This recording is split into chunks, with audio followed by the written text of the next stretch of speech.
حمدا كثيرا طيبا مباركا فيه لك الحمد كما ينبغي في جلال وجهك وعظيم سلطانك اللهم صل على محمد وعلى آل محمد كما صليت على إبراهيم وعلى آل إبراهيم في العالمين اللهم بارك على محمد وعلى آل محمد كما باركت على إبراهيم وعلى آل إبراهيم في العالمين إنك حميد مجيد প্রিয় দিনী ভাই বোনেরা আসসালামু আলাইকুম ওয়া রাহমাতুল্লাহি ওয়া বারাকাতুহু ওয়া আলাইকুম আসসালাম রমাদান মুবারক আলহামদুলিল্লাহ আমরা রমজানের আজকে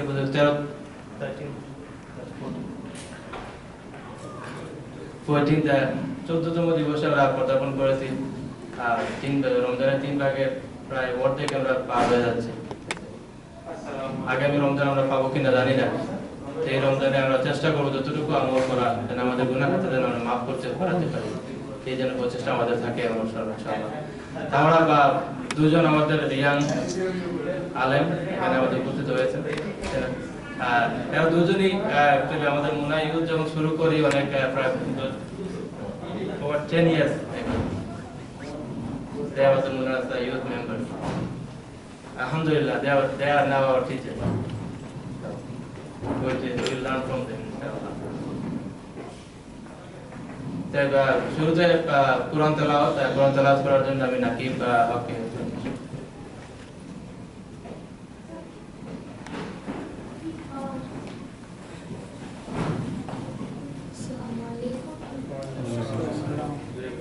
أعوذ بالله من الشيطان الرجيم بسم الله الرحمن الرحيم الحاقة ما الحاقة وما أدراك ما الحاقة كذبت ثمود وعاد بالقارية فأما ثمود فأهلكوا بالطاغية وأما عاد فأهلكوا بريح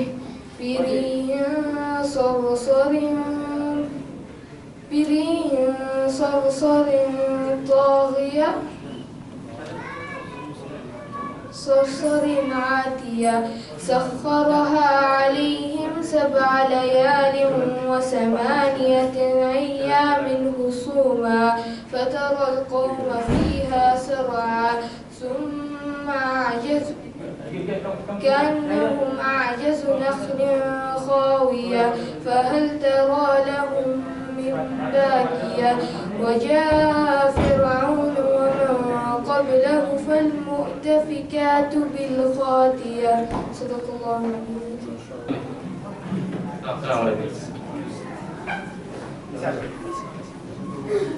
আসসালামু আলাইকুম ধন্যবাদ শিক্ষক ভাই আপনারা সবাই অলরেডি অবগত আছেন যে আমরা এআইসি নিয়ে দীর্ঘদিন ধরে আমাদের স্বপ্ন বাস্তবায়নের জন্য আমরা কাজ করার সর্বোচ্চ চেষ্টা করতেছি তা আলহামদুলিল্লাহ আমরা বিভিন্ন স্টেপে আগাচ্ছি এখন আমাদের প্রথম স্টেপে গত বছরই আমরা কমপ্লিট করছি যেটা একটা ফুল ফেজে আমাদের জায়গা প্লাস হচ্ছে একটা বাড়ি সহ আমাদের কিনা হয়ে গেছে আলহামদুলিল্লাহ সেকেন্ড ফেজের জন্য আমাদের দীর্ঘদিন অপেক্ষা করতে হচ্ছে এটার কয়েকটা কারণ আছে একটা কারণ হচ্ছে যে আমাদের ফুললি রিনোভেট করতে হচ্ছে সুতরাং এই রিনোভেট করার জন্য আমাদের প্রপার আর্কিটেক্ট ডিজাইন দরকার আমাদের সার্ভে দরকার সিটির পারমিশন এবং সবচেয়ে শেষ কথা হচ্ছে যে ফাইনান্সিয়ালি আমাদের একটা বিশাল সাপোর্ট দরকার সেটা এর কাছ থেকে ইনশাআল্লাহ আমরা $100 করে ডোনেশন ইনশাআল্লাহ এটা তো সবাই অ্যাফোর্ডও করতে পারবেন আমরা যদি ইনশাআল্লাহ চেষ্টা করি কিন্তু তার চেয়ে বড় কথা হচ্ছে আমরা চাচ্ছি যে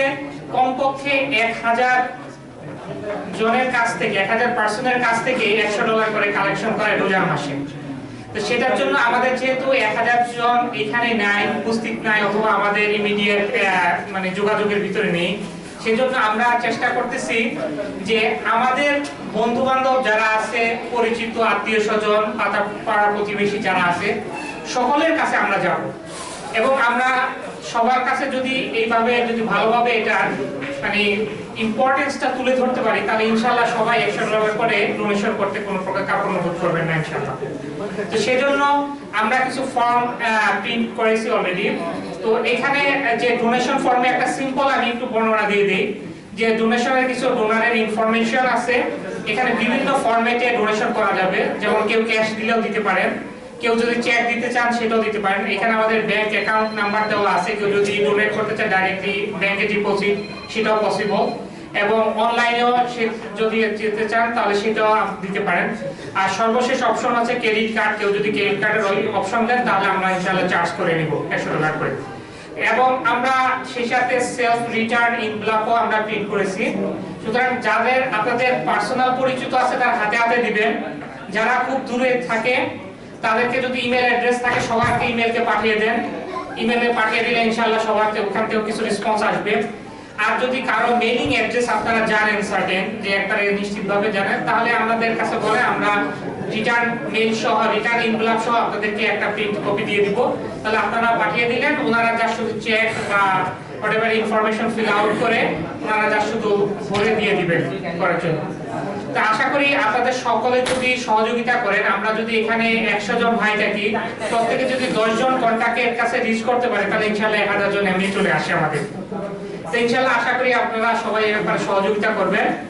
আর যদি কোনো এরপরে যদি কারো কোনো কোশ্চেন থাকে বা কোনো পরামর্শ থাকে, কিছু থাকে, আমাকে অথবা লিটন ভাইকে অথবা যে কোনো আমাদের এআইসির ভাই অথবা ওনার ভাইদেরকে ইনশাআল্লাহ পরামর্শ দিতে পারেন।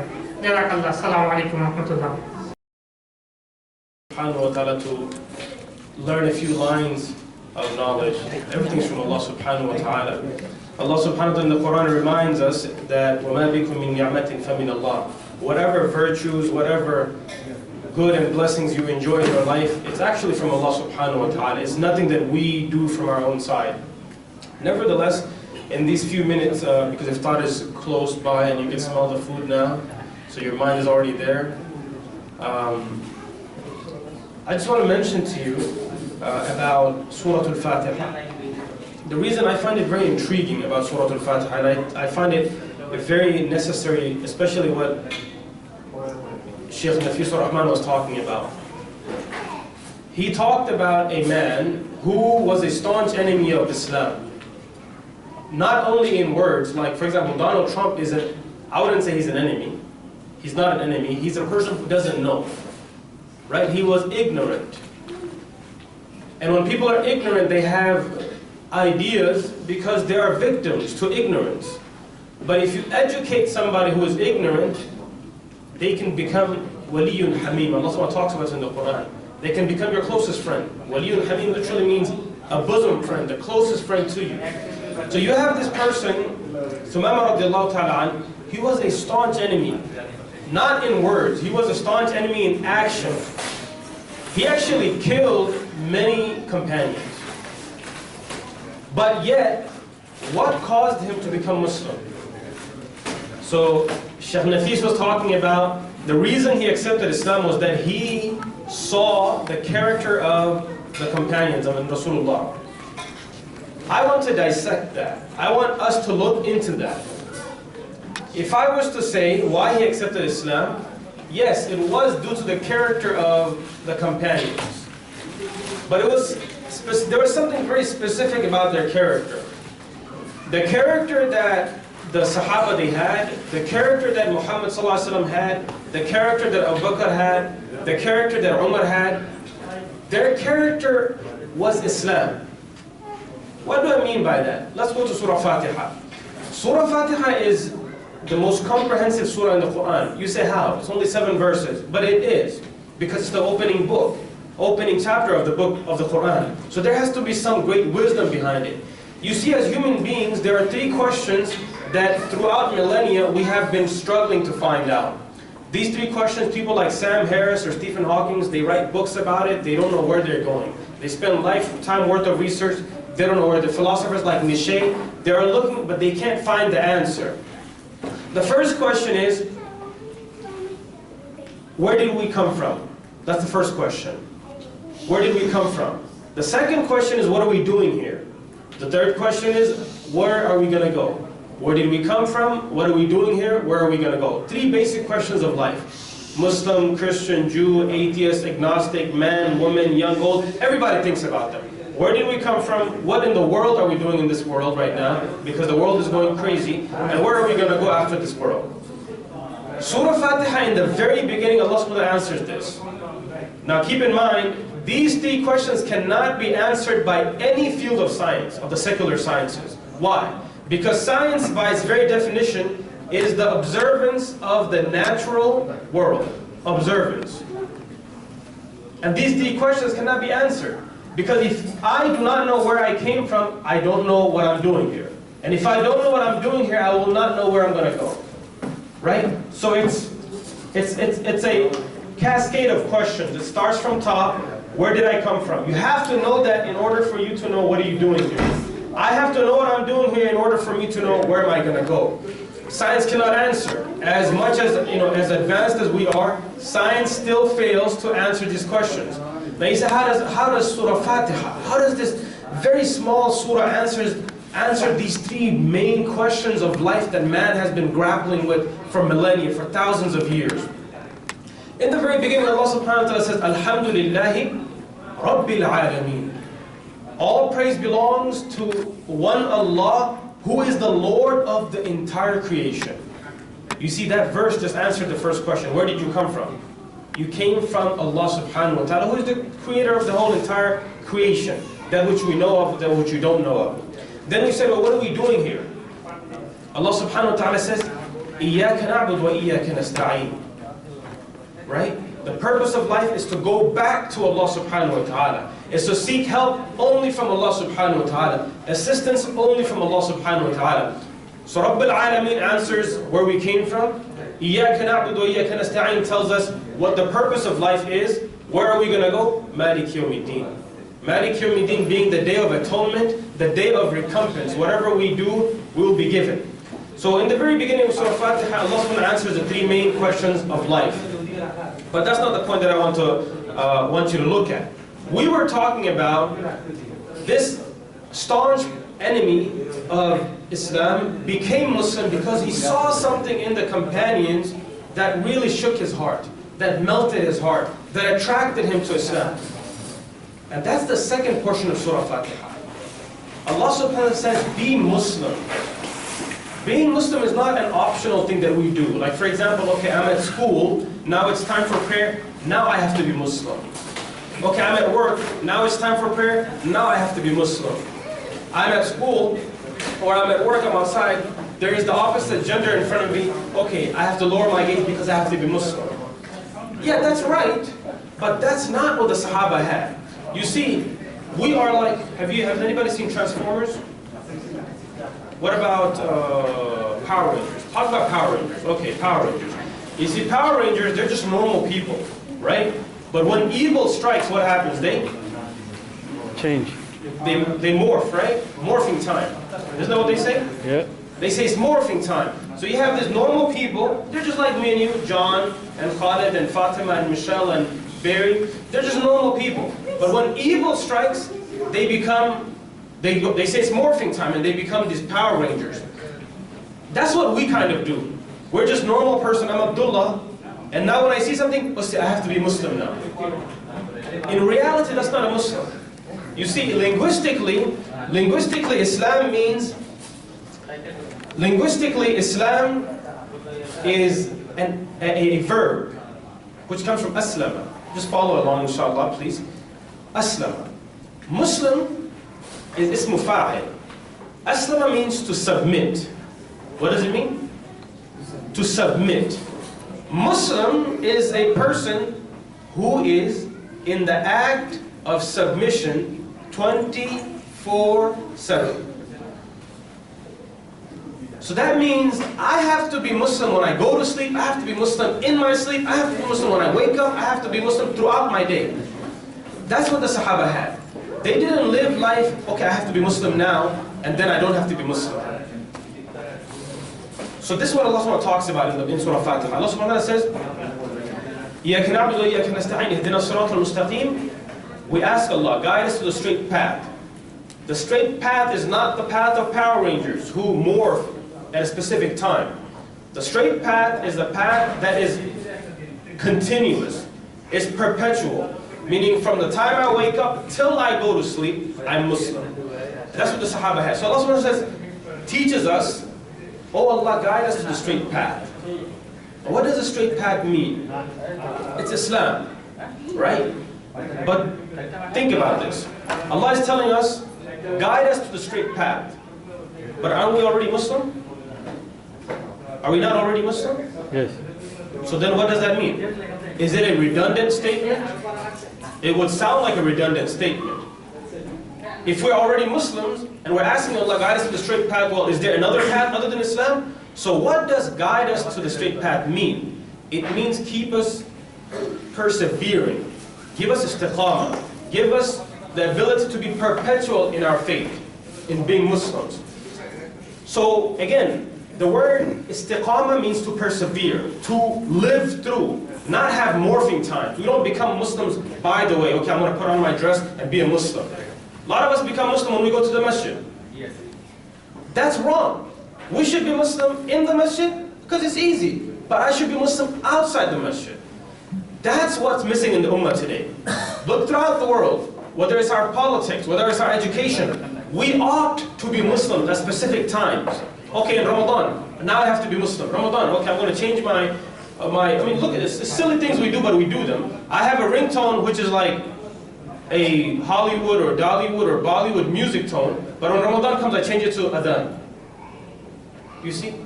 We're being optional, but Islam is not optional. We have to be Muslim all the time. Now, the Sahaba, they understood that being Muslim means just being yourself. Today we think, and this is my main point, today we think being Muslim means being abnormal. Right? If you're Muslim, you're different. That's not what Muslim means. Muslim is the most normal thing you can do. If it wasn't normal, then Allah wouldn't have commanded us to do it. Because Allah is all-wise, Al-Hakim. And He would never tell us and command us to do something that's not natural. Being Muslim is as natural as the hair on your head, the skin on your body, the blood running through your veins. It's natural. Being in Islam and accepting Islam is the most natural thing to do. That's what the Sahaba had. Now you say, okay, prove it to us. Allah subhanahu wa ta'ala says, Ihdina siratul mustaqim. Guide us to the straight path, meaning keep us persevering in the straight path. Then He tells us, what is the straight path? Siratul ladhina an'amta alayhim. Oh Allah, guide us to the straight path, the path of those whom you have blessed and have favored. That's the straight path. The people that are favored. Who are the people that are favored? Can anybody guess? People that are favored. Is it Justin Bieber? You think so? It can't be Justin Bieber. Maybe. I don't know. He has a good voice, you guys say? It can't be Miley Cyrus. Is it? You guys don't know those names? It can't be Shah Rukh Khan. Shah Rukh Khan is blessed while he is Muslim. Allah knows. Right? What do I mean by that? What do you think it is? The Sahaba. Excellent. So in the Quran, there's another place Allah subhanahu wa ta'ala talks about who the people that Allah has blessed. It's not who we think have been blessed. Because we think Bill Gates is really blessed because he got a lot of money. But that's not what blessings is to Allah. Because Fir'aun also had a lot of money. Qarun also had a lot of money. It's not money that determines a person's blessings. It's the mindset. It's the heart of a person. That's what determines. So Allah subhanahu wa ta'ala tells us what true blessing is. He says they are the ones min al-nabiyyin wa siddiqeen wa shuhada'i wa salihin. They are the prophets. They are those who testified to the message the prophets came with. They are those who sacrificed their lives for the sake of God, and they are pious people that live their righteous life. So those are the blessed people. Now, my point is to prove to you that Islam is as natural as blood running through your veins. Today, the problem with the entire Muslim Ummah, 1.7 billion strong, is that we take Islam as Power Rangers take morphing. Power Rangers morph at certain times. We also morph into our Muslim mode certain times. That's the wrong approach. Look at Sulaiman alayhi salam. Was he rich? Man, he was rich. Allah subhanahu wa ta'ala talks about how rich he was. Allah subhanahu wa ta'ala talks about his airline. So there was something called Sulaiman Airways. You guys believe that? Are you guys hungry or are you guys like, oh? Do you guys believe there was something called Sulaiman Airways? Yes. No? Allah subhanahu wa ta'ala talks about that we have gifted Sulaiman with the power of the wind. And then the wind, غُدُوهَا شَهْرٌ وَرِيَاحُهَا شَهْرٌ. Allah subhanahu wa ta'ala talks about that He used to travel in the morning a month's journey and in the evening a month's journey. We're talking about flying, we're talking about aviation. Sulaiman had his own airways. That's where the concept came, right? So nevertheless, Sulaiman he had everything under his control. But he was just a normal person. Prophet ﷺ, he said, أَنَا بَشَرٌ مِثْلُكُمْ. I am blood, bone, skin, just like you. I'm just a normal human being. But I'm Muslim. أَنَا أَوَّلُ الْمُسْلِمِينَ. I'm the very first to testify that I'm Muslim. Then take Bilal, radiallahu ta'ala. He was an Abyssinian slave of dark complexion, was poor, but he was also Muslim. Rasulullah was poor, he opted on being poor, he was Muslim. Khadija radiallahu ta'ala, being a woman, she was Muslim. Dawud alayhi salam, a king, he was Muslim. Luqman alayhi salam was a slave, he was Muslim. Abu Bakr was a businessman, he was Muslim. Umar was also, he was Muslim. Uthman was extremely rich, he was Muslim. So what Allah subhanahu wa ta'ala talks about is you can live any lifestyle, be it rich, poor, orphan, parent, child, old, young, man, woman, but just be Muslim because it's a natural thing to do. The problem today is we take Islam as something we do by the way. We're not Muslim all the time. I'm talking about myself. I'm talking about myself. I'm not Muslim all the time. I sometimes go into my Muslim mode. Surah Fatiha says no. Just like Allah subhanahu wa ta'ala has blessed all those people, they were just normal people who lived a very diverse different ways of life. But they lived Islam as the most natural thing to do. And that's what we have to try to live Islam as our natural way of life. Especially, I'll just end off with this. What I mean by we sometimes become Muslim, other times we're not, is a lot of us, especially the Western academia, it's designed in such a way to make us very skeptical of everything. Science is based on doubt, actually. If you study rationalism, they'll tell you that rationalists or secularists, they believe to come to the truth, you have to start from a doubt. Then slowly through observance, you deduce things and then you come to truth. Muslims, we believe the opposite. We believe truth is given by Allah and then we live our life according to it. Right? So we have to be Muslims at all times because it's the most natural thing to do. Because we display Islam here, other times not, the world does not know what a true Muslim is. There's not a Muslim country that can show what Islam can bring forth. There's none. There's not one single Muslim country who can show the world, hey look, this is what Islam has given us. So when other people look at us, they say, oh man, Islam has destroyed these people. It's not the fault of Islam. الْيَوْمَ أَكْمَلْتُ لَكُمْ دِينَكُمْ. Today I have perfected your faith for you. The deen is perfect. It's our shortcoming in implementing the deen. A lot of us, we think that if I'm Muslim, I'm going to miss out on life. Especially growing up in the West. A lot of young people, they think, even old, see, if I'm Muslim, I'm not going to get to achieve. Who said? I was in California for a few years. A young sister in our masjid, she wears hijab. She wears the covering. And she's proud to cover. May Allah bless her. And all our mothers and sisters. She was proud. And she was so intelligent. She worked so hard. Coming from a poor family. In 2014, she was the top student in the entire United States on the President's Honor Roll. Not the Principal's Honor Roll. President's Honor Roll. President Obama flew her out to the White House and met her. And alhamdulillah, she was Bengali. Now you guys are like, oh yes, I had to mention that. She is Muslim, that's enough, right? But she was from Bangladesh, alhamdulillah. So, he flew out. So, her practicing Islam didn't stop her. That's just an excuse we use. If I want to play basketball, being Muslim is not going to stop you from being a basketball player. If I want to be a good doctor, being Muslim is not going to stop me from being a good doctor. You have the best. If I want to be a writer, a journalist, whatever, being Muslim is not going to stop me from achieving my goals. That's shaitan's trick, which we fall into. But if I'm Muslim, man, I can't make it in life. If I'm Muslim, I'm not going to achieve. No, that's the weakness that I have. I just blame it on my faith. It's a weakness within me, which I just blame it on my faith. I use Islam as a scapegoat. Imagine if Allah was to question me on the Day of Judgment. Why did you use my religion as a scapegoat? You had the weakness within you. You couldn't achieve what you wanted to achieve in life because you were lazy, and you blamed my faith that Muhammad gave time for, sallallahu alaihi wasallam. He spent his whole life for. Sahaba gave their whole life for. That's something that we need to think about. How to make Islam the most natural thing. Islam is natural. It's something that we should practice as natural. When we do Islam and we practice Islam as the most natural thing, wallahi, you will see change within our country. You will see change within our communities. We will see change within the world, inshallah. May Allah subhanahu wa ta'ala give us the tawfiq and ability. I do apologize, I have to run very quickly. So inshallah, jazakumullah khair for having me and giving me a chance to share these words. Whatever has been said good is from Allah subhanahu wa ta'ala. Any evil, anything wrong, that's from myself and shaitan. May Allah subhanahu wa ta'ala forgive me. May Allah subhanahu wa ta'ala give us the tawfiq and ability to practice. Again, jazakumullah khair. It's wonderful to see a lot of the brothers, familiar faces who I grew up in front of. And I make dua for all of you. May Allah subhanahu wa ta'ala bless you and your families. Jazakumullah khair. Assalamu alaikum wa rahmatullah.